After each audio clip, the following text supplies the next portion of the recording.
Welcome everyone to Lamar-Dixon, the premier events and staging facility in the South. The visionaries who built this facility had great dreams and aspirations for it. I'm proud to say that all of this has been realized. I don't think that even they could have thought of all the remarkable ways that Lamar-Dixon Expo Center would benefit our parish and the state of Louisiana and our region. Many people can be thanked for the success, but today, we are recognizing two people who really made all of this possible, Tommy Martinez and Flo McGee. So let's give them a round of applause.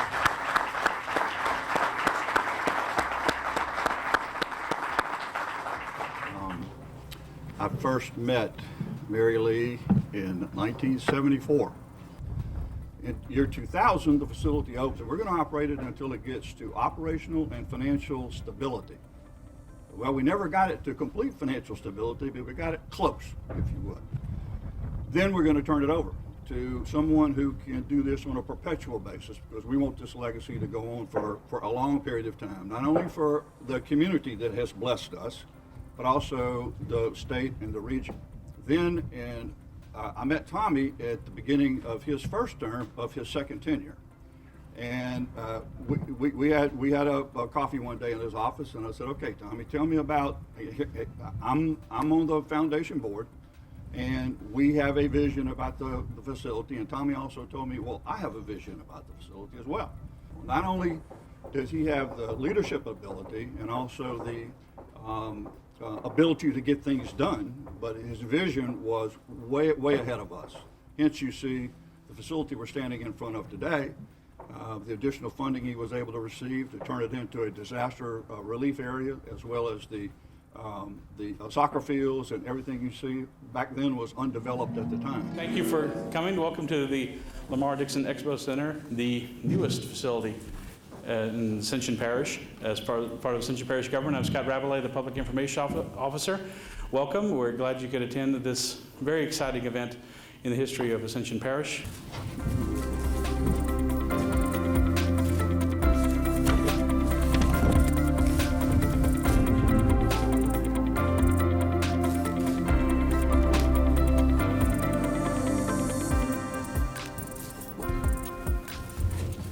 Okay, with that, I'm gonna give the check to Mr. Rome and Dixon, and we'll make it official.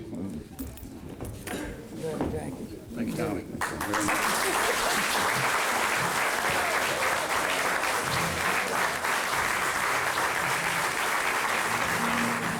So, with Tommy's vision and leadership, as well as his ability to get things done, he's taken it to the next level and the next level. Flo, let me go back and talk a little bit about Flo. Flo's initial job was an administrative assistant, but during the entire time that she was here until she chose to retire a few years ago, she's worn every hat that can be worn at this facility, literally. She can drive a cart, she can drive a tractor, she can do whatever needs to be done. We went through a series of executive directors until we now collectively have settled on Kyle Rogers, who is doing a fantastic job. She was an associate to the assistant to the executive director, and even one time she served as a tenure as the executive director. And everything that Mary Lee told me in 1998 about Flo, passion, dedication, integrity is exactly what we experienced. So on behalf of the Lamar Dixon Expo Foundation, which is comprised of Bill and Mary Lee, Charlie Lamar, who is unable to be with us today, and myself, I want to thank both of you for the job that y'all have done, the leadership that you've exhibited, the passion that you've exhibited, the integrity that you've exhibited to get the facility to where it is today. We could not have done it without you. And they're only two of many, but they're the two that we're here recognizing today. So on behalf of us collectively, thank you both very much.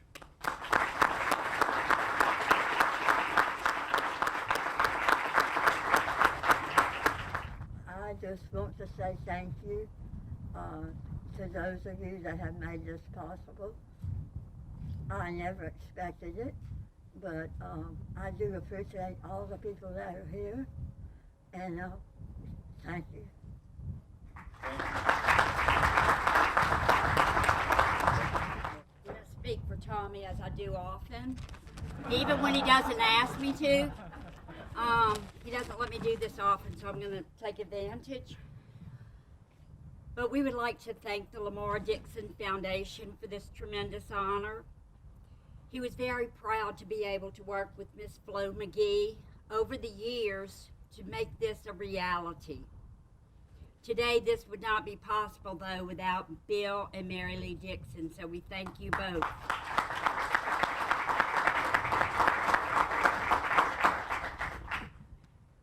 He remembered the first time he met with Ms. Mary Lee, Johnny Berthelot, and Randall Aldridge.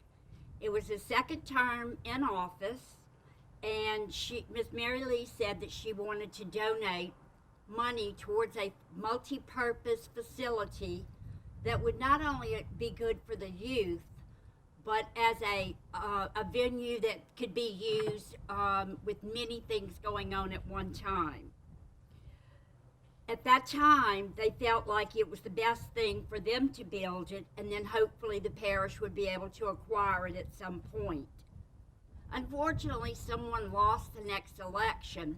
We're not going to name names, but someone lost the election, but was able to still, through their grace, was still able to participate in what we have here today.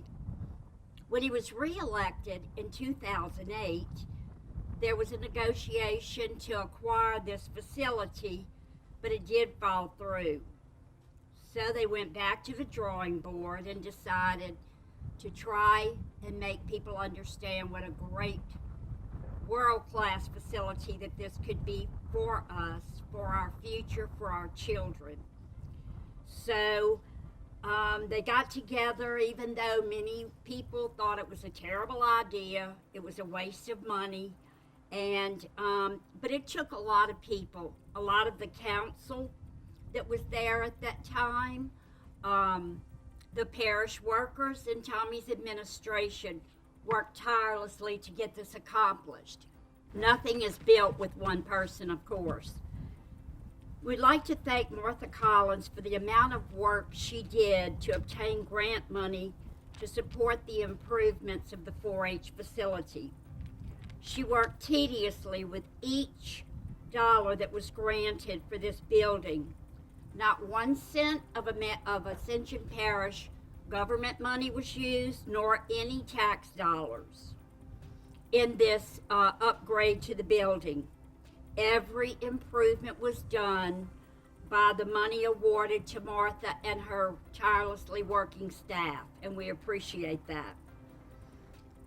Today, we charge the naysayers who still don't think this was a good idea to ride out any weekend and look to see very many, enormous amounts of children playing soccer, their parents, families fishing, when we're not in a pandemic, balloon festivals, senior citizens sock hops, the 4-H extension with the arena full of livestock, the use of the facilities to assist most recently with the Emergency Medical Center for Hurricane Laura victims, and multiple other events that are hosted with this wonderful facility.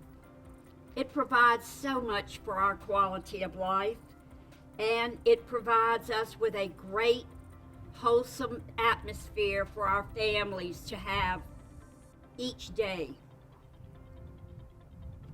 Now, he said this: I want to take this opportunity to thank my family for always being supportive in all my pursuits as my career has gone with the constituents of Ascension Parish. I will cherish and honor for all my days this memory and this honor, and I am forever grateful to have been a part of seeing this vision fulfilled. Mary Lee and Bill, thank you so much for being the visionaries that you are today, and for always looking out for the youth of tomorrow. In closing, as we look out, we see friends, family, colleagues, and mentors. We would like to thank all of you for all of your love and support through his administration and through his recent illness. God bless America, and God bless Ascension Parish.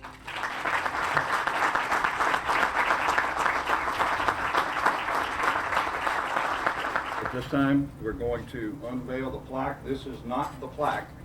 This is a replica of the plaque that's going to be stationed on this building permanently. But we will give a replica of this plaque to each of you that you can use for at your own home. So at this time, we'd like to.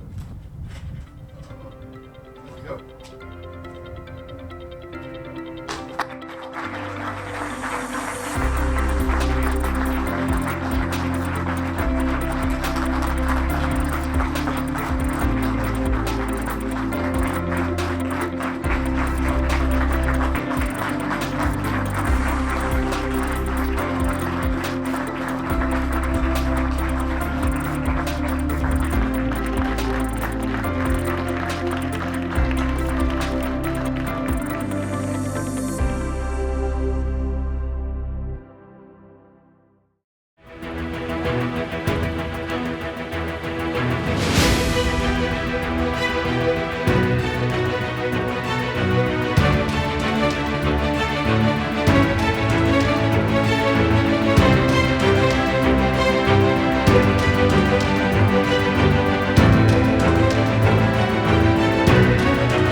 First, I just would like to take the opportunity to thank everybody for coming together today. You know, we always brag about Ascension Parish being the best in the state. We talk about how blessed we are with our abundance of riches. We mention the school system, our low unemployment, our high tax base, and low crime rate here in Ascension. But I believe what truly makes us special are the people, those who live and work here.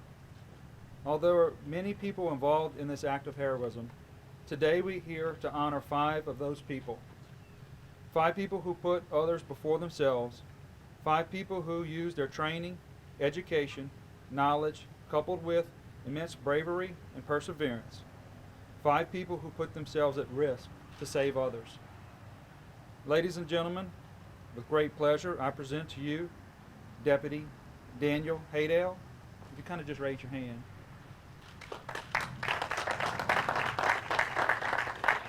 Deputy Jamie Wolf. Deputy Carly Gutierrez. Firefighter Jeff Kelly. And Firefighter Shane Wellman. Thanks to their heroic actions, lives were saved. I will leave it to Sheriff Bobby Weber and Chief James LeBlanc to recount their acts of bravery. But I'm here to tell them and you that we recognize those people who make Ascension a better place for everyone. We thank them. We honor them. But even that pales in comparison to the knowledge that some people are alive today. Because of them, and that is a high praise indeed. So at this time, we would like to go ahead and bring forward our sheriff, Bobby Weber. Thank you, Mr. President, and I want to thank you and the council members for honoring our first responders today, and we really thank you for that. I also like to thank all of our business community that reached out to us, and our citizens in general who have reached out to us with great show of support and respect, and we really do appreciate that. And you know, all the challenges that we've faced with COVID in 2020 and now again in 2021, and the unrest that we see unfolding in the country, sometimes it gives you maybe pause. But here in Ascension Parish, we have such a strong community, and you're right, Mr. President, these are homegrown men and women that live here and want to serve here. I will tell you, I'm just so honored and so proud to be just a small part of their leadership team as their sheriff. But we was out that night, and I know Raven was there covering this story, and it's one that the sheriff goes on, because you get a call where 4 people in the canal and the vehicle is sinking, and it's a horrible situation. You know, I was talking to the deputies and the firemen just the other day as we were meeting, and we got a term that we like to use, service beyond self. Well, when you save another human being's life, that is service beyond self, because you're normally putting your own self at great risk when you're saving somebody else's life, and that's what these men and women in the first responder world do. So they may tell you, said, listen, I've done what anybody else would have done. I said, that's not true. Not everybody would have did what you did. That's why you take an oath, and that's why you do the things you do. Not everybody would have jumped in that water. Not everybody would have handled that 911 call like Carly handled it, because this is 3 o'clock in the morning. We don't know exactly where that car is unless she's working diligently to try to find out exactly where it's at, because we have to be there. And for our deputies and for our firemen to jump in that water, and Daniel to find the strength and get an adrenaline dump to break that glass and dive underwater and get those 2 children out, 3-year-old and a 4-year-old. And then the mother, and get them to the bank, and first responders doing CPR. And by the time we left the scene, we've heard from the hospital that we had a pulse on all 4. It was a pretty amazing thing. Of course, there's been some tragedy since that. The little boy died.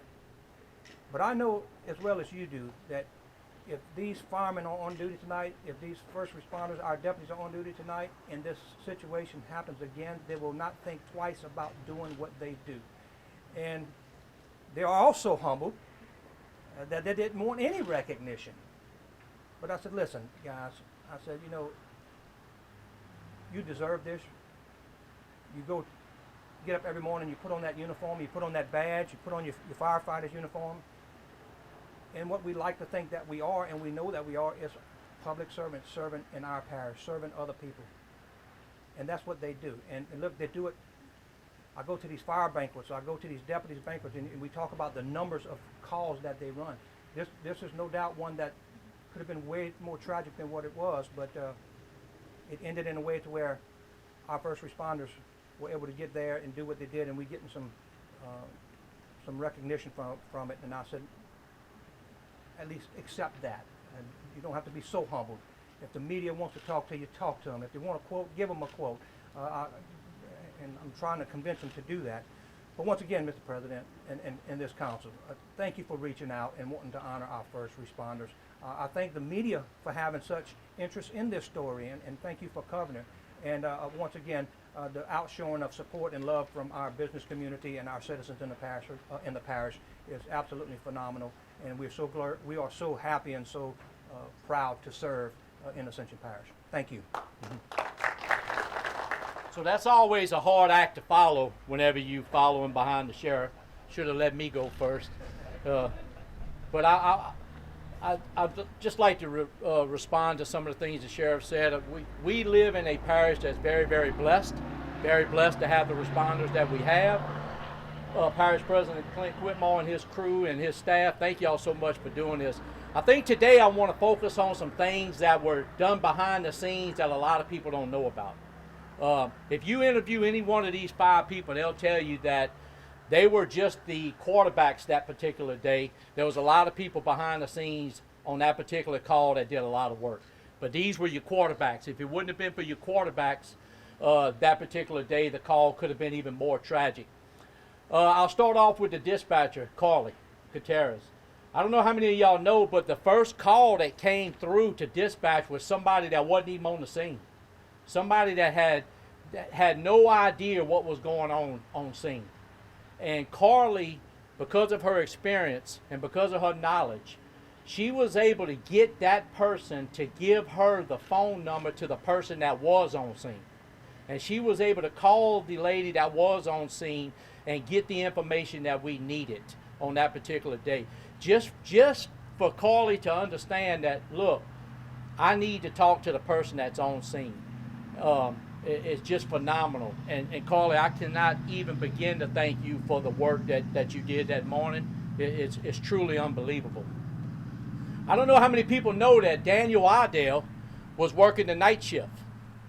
Daniel Idell had already made it home. Daniel Idell was taking his uniform off. Why in the world Daniel Idell didn't turn his radio off when he got out of his car is phenomenal to me.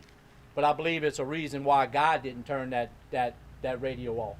What happened was Daniel Idell got out of his car, got in his house, worked 12 hours, tired, taking his uniform off, and all of a sudden he hears a call come across his radio.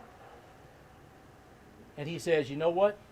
I think I can get there before the day shift guy gets there. The day shift guy had just made relief, just getting on the road, and Daniel Idell's in his house. And he says, you know what? I think I can get there quicker than the day shift guy can. Daniel Idell gets back in his patrol car and gets to the scene and happens to get there pretty much first. Me and the sheriff are blessed about this. He was able to take off his gear that costs us about $5,000, $6,000, $7,000, $8,000 before he jumps in the water. You know, so thank God for that. But Daniel Idell's the first guy in the water, and of course he's swimming underneath there. And I'll spare y'all all the details. But Daniel Idell, you could have gone to sleep.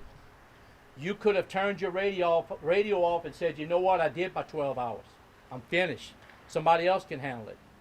And I can't thank you enough for that. Can't thank you enough for that. Next guy is Jamie Wolf. He happens to be the day shift guy.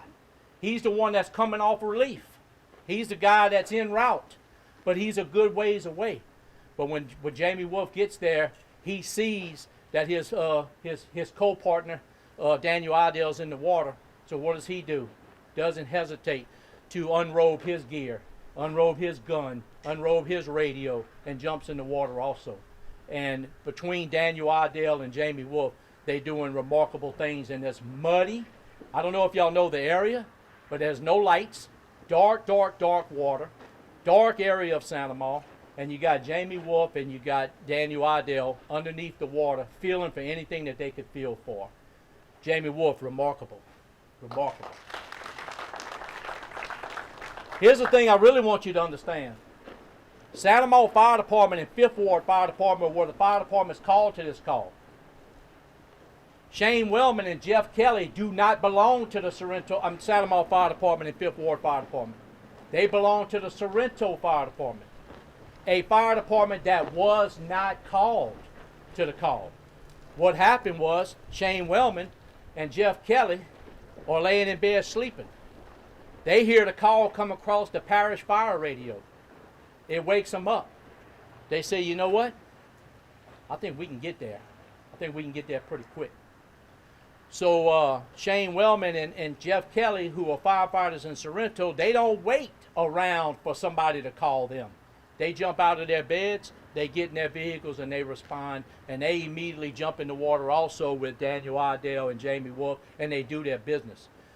I'm just going to tell y'all that they volunteers. They don't get paid for anything that they do. And they got out of their bed at 3:15 in the morning and went to a call that their fire department was not even called to. That is dedication. That's what we have in this parish. That's why we're so blessed in this parish. So if you interview any 5 of them, they're going to tell you. We were just one of the team that was there.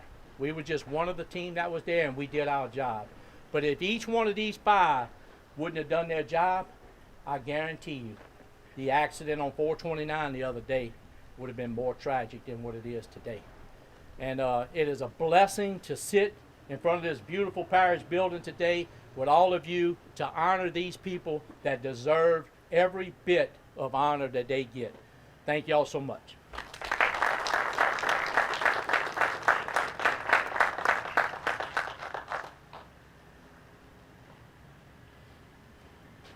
At this time, we would like to go ahead and issue our certificates of recognition for this heroic act on that horrible day. So first we'll get Daniel Haydale. Daniel.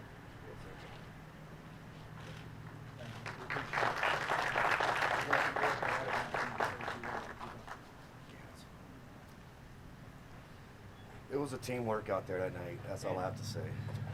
It was a teamwork out there. And you got to thank Acadian, you have to thank the firemen, dispatch, and everyone who responded. We just did an awesome job, and we made things work.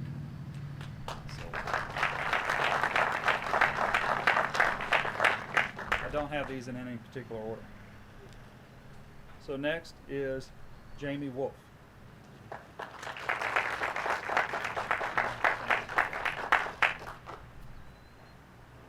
It was a very intense call, responding to kids in the water, so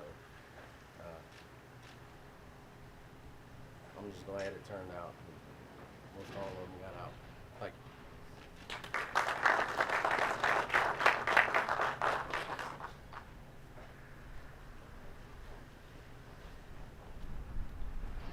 you. Next is Carly Gutierrez. Carly.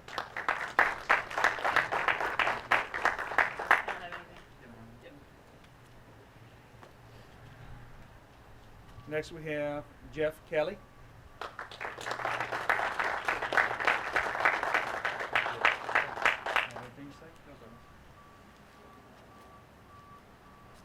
And last but not least, Shane Wellman. Shane.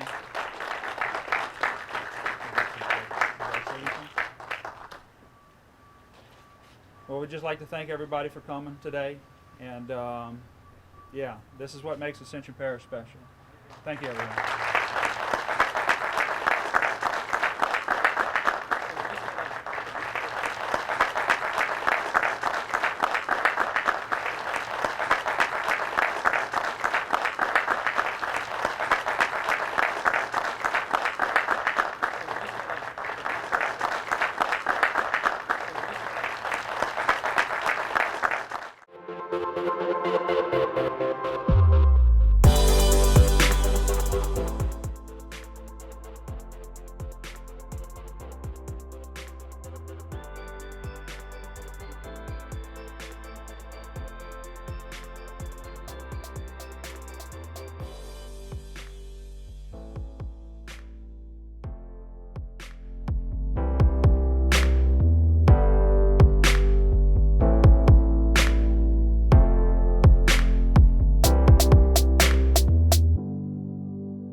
Here today to welcome a new tenant to our building, U.S. State Congressman Garrett Graves.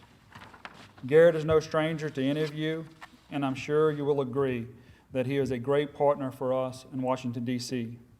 Garrett is really an effective representative. He stays in regular personal touch with his constituents. The fact that he chooses Gonzales and Ascension Parish for his new district office tells you just how close he is to all of us. Plus, we gave him a good deal on the rent. Congressman, I have a small token of our appreciation for you, so if you would please just step up, come forward. So I'm not sure this key will open any doors, but I promise to you that this building and all of Ascension Parish is always open to you. So for our appreciation. Thank you. Yes. So, hey, I just want to say thank you. You know, it's great that there's such a diverse group of officials that are here, because there's one thing that I've learned from working in government, and it's that there's not any one person that holds the key to every problem or every solution. It really is working together. And being here physically in this building, where you have other obviously parish officials, it's going to allow us to help zipper us together, to work together better, to really deliver for the people that we're all here to represent. Here's the thing: people just know that they need help. That's what they know. They know that they need help, and whether it's something that a local town official does, or it's somebody that's the President of the United States, people just want help. And so it's our job to be here and deliver that service, not to deliver bureaucracy to them. And so this helps to bring us together, to make sure that the local, to make sure that the federal resources are all in one place, to where we can work together to truly solve some of the problems in Ascension Parish. I mean, look, y'all have done such a great job running this parish that you are and continue to be one of the fastest growing parishes in the state of Louisiana, which is awesome, but it also brings along a lot of challenges. You know, Chief's got to keep the fire service up. The mayor and the president and the council, y'all have to work to make sure that the water and wastewater and roads and all of those things are there to help facilitate that growth. The sheriff has to make sure that the community can be safe. Mert's got to make sure that he keeps bringing that money in. But look, everybody's part of this. And so it's great that we can all be here together, working together to make sure that people aren't delivered bureaucracy, but they're truly delivered solutions.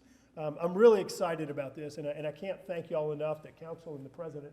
I really appreciate y'all welcoming us here. John, thank you. We're after the 2016 flood, which really just caused a surge in casework, and that was really the event that it was incredible. Literally went from several hundred cases to thousands, several thousand cases from FEMA and SBA and the disaster supplemental nutrition assistance program, and just thousands and thousands of people. And so with us being here, you know, you meet people where they are, and this is where they are. This is where the people are, and they can walk right in and they can get all the services that they need. And I can't say thank you enough for all of us being here together, because this is what government should look like. So thank you. So, you know, this is something that really came out of 2016, and it relates to all of our storms, and how all of our people are so strong in bouncing back and taking care of each other.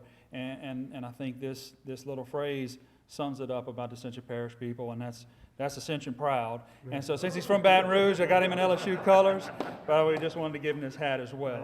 Awesome.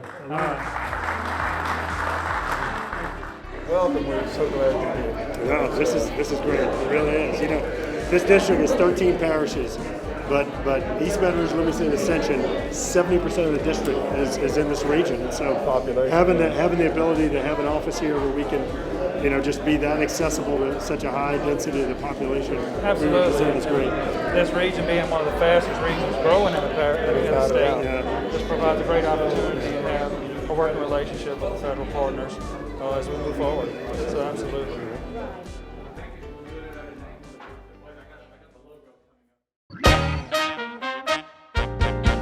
When you're rolling with your crew, or floating down a bayou, you can do something great to help our beautiful state.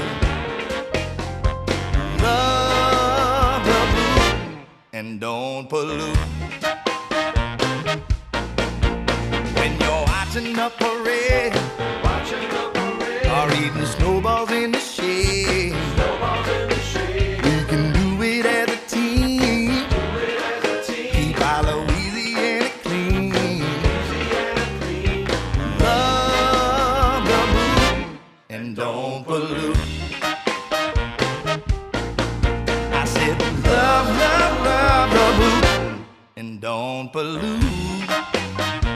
keep our Louisiana beautiful, y'all. And welcome to an exciting day for the Parish of Ascension, for Impact Sports, and most importantly for the kids of Ascension Parish. We want to thank the Parish of Ascension for an incredible commitment to the enhancements and doing a better job with the baseball program. They have a solid commitment in many, many different ways to help make baseball better for the kids. And they have entered into a cooperative endeavor agreement, which is about 4 or 5 pages long.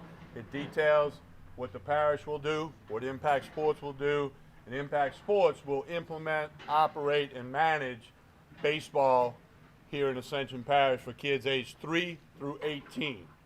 So we've already got registration open. I'll tell you a little bit more about that in a minute. But this cooperative endeavor agreement is kind of unique, but certainly want to thank the people at the parish for putting it together. It's a lot of meetings, a lot of conversation, a lot of adjustments to the agreement, and then it was all put in place. And Impact Sports could not be more excited. And I think most importantly, the people of Ascension Parish and the kids who want to play baseball from the age 3 to 18, they're going to be very, very pleased with this.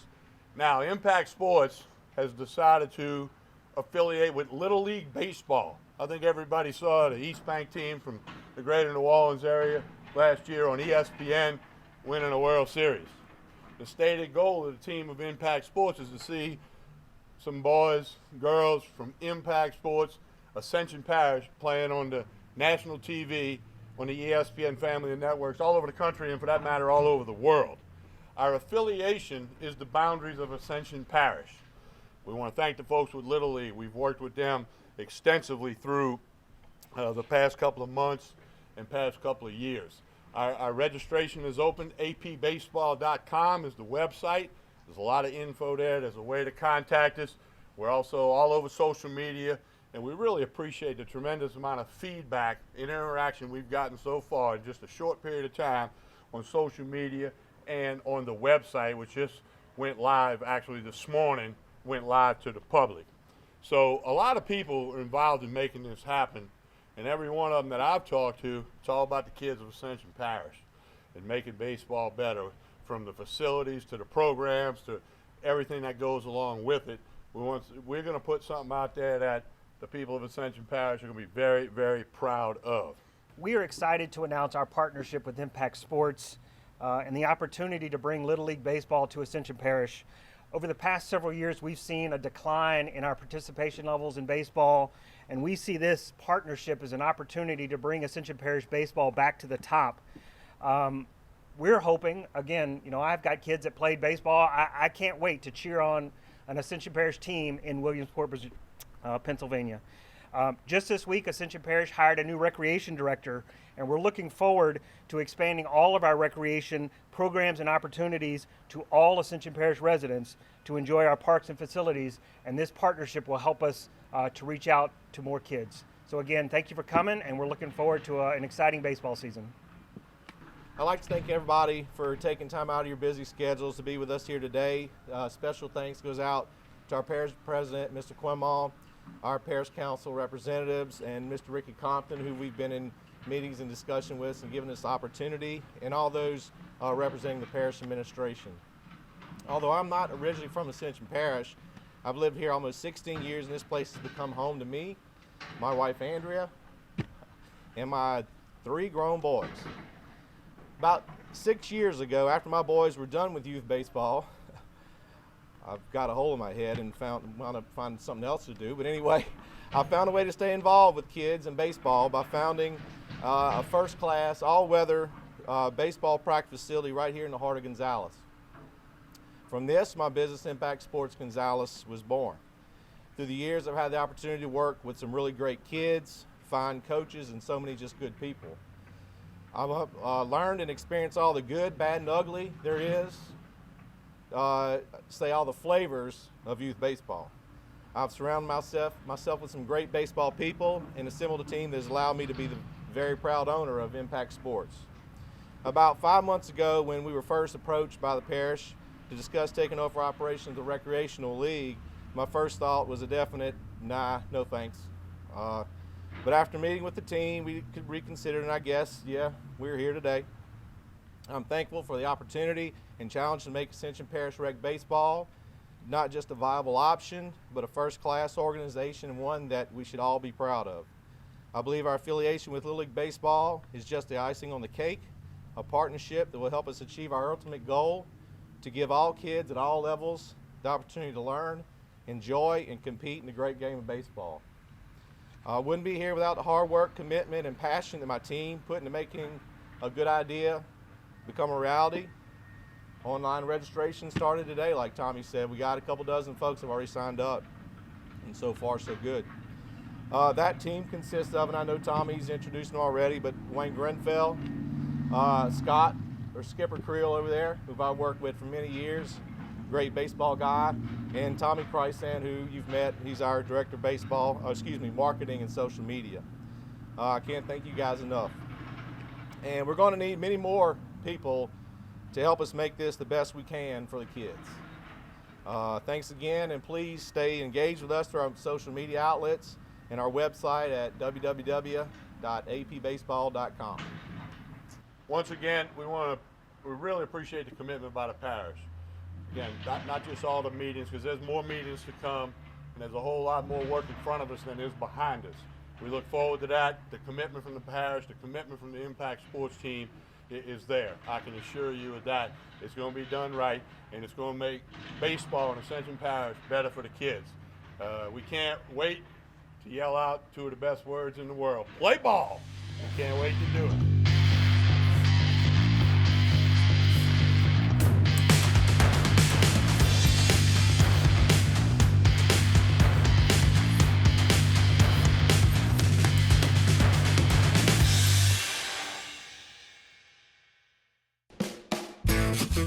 You begin your journey along that great mythical, muddy, but beautiful Mississippi River that transports you back to the past. Sprawling sugarcane fields and ancient oaks wind their way in and out of view. With each mile traveled along historic River Road, anticipation builds as to what lies around the next bend. Then when the moss-draped lanes lead to compelling stories waiting to be told, you know you've reached Louisiana's sweet spot. Nestled between New Orleans and Baton Rouge, straddling the Mississippi River and I-10, Ascension Parish, with its European, African, Canadian, Caribbean roots and historically rich past, is unlike any place to be found in America today. And when you arrive there, you know you've reached Louisiana's sweet spot.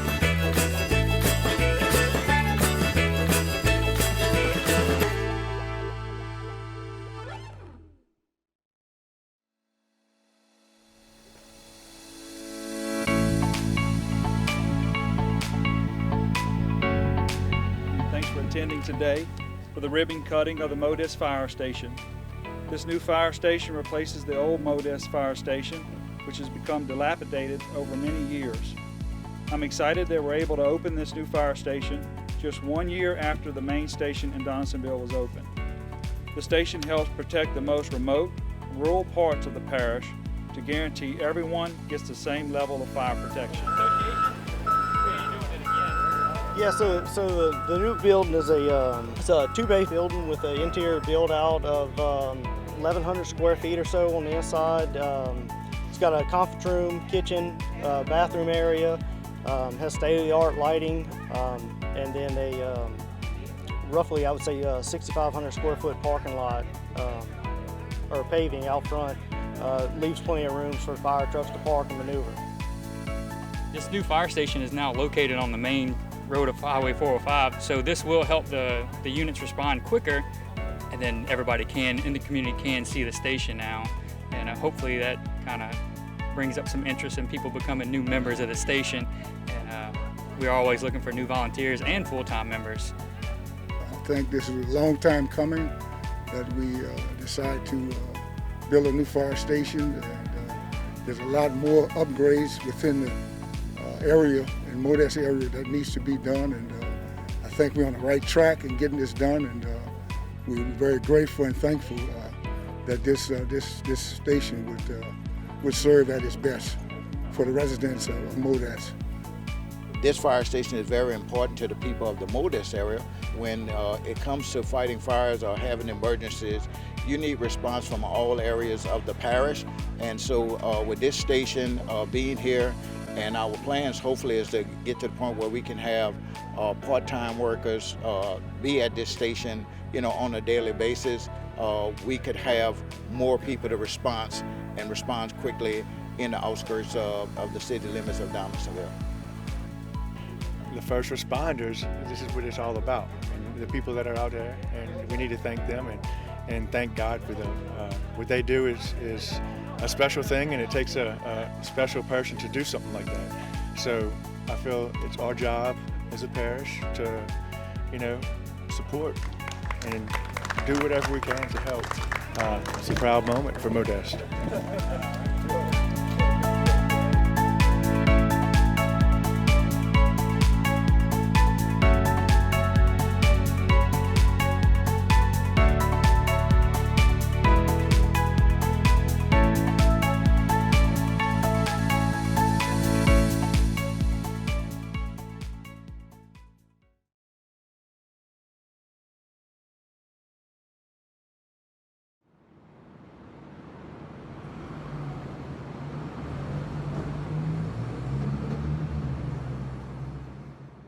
Well, I've been a sinner, I ain't no saint. I said I was coming home, but she knows I ain't. Bloodshot eyes and whiskey breath, a whole pack of damn lies about this mess I left. Well, I hear them marlite,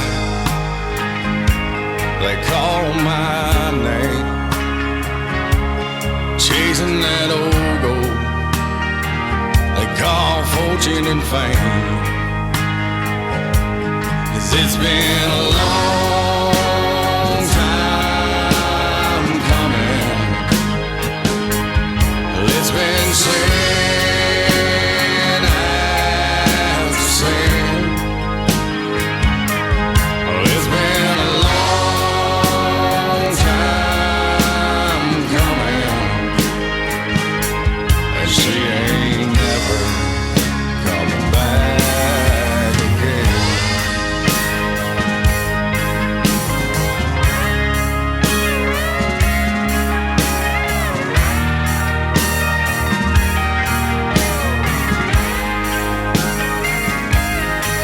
Getting tired now, I'm wearing thin, but she ain't here to get me out this mess I'm in. 'Cause I've been a sinner, and I ain't no saint.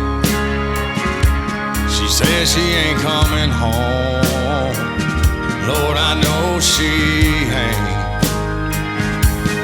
It's been a long time coming. It's been sin after sin. It's been a long time coming. She ain't never coming back again. She